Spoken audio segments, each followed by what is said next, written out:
the company, or they're maybe not doing a good job of onboarding them and building that culture, enhancing that culture, then they're going to struggle at all these other steps. So I agree 100% that people and culture part is almost like that first thing. Well, I've got a phrase, and I'll give you a research I did. The phrase I love is, let me see, the customer's experience will never exceed the employee's experience. I like that. That if people go customer first, this, that, and the other. No, your employees first. If you get top talent, great people, you take great care of them, they're highly engaged, they like what they're doing, they're passionate, they're customer focused, you will have happy customers. Happy customers give you money, you have a profitable company.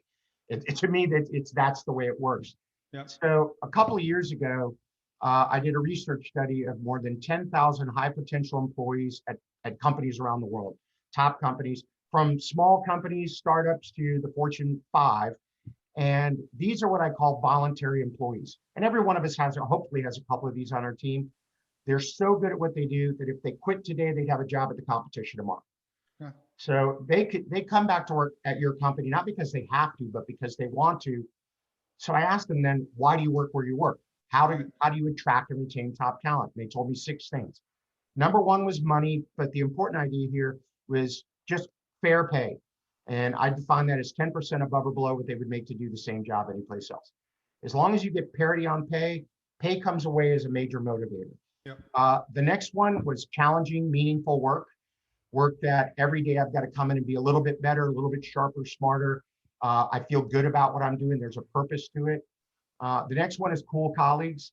A players only want to play with other A players. Yep, so the top talent you have now brings in other top talent. The next one is winning culture. We just talked about that in the formula. That's a big thing that keeps and attracts talent. The next one is personal and professional growth. Personal growth is my company's investing in me.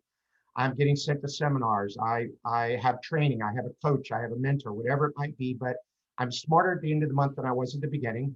And the other side of that is professional growth, is I can look up and see a place for myself in this company 5 years from today. If you hire somebody really talented and they're not always growing and learning, and they can't really see any kind of a career path, they're gone immediately.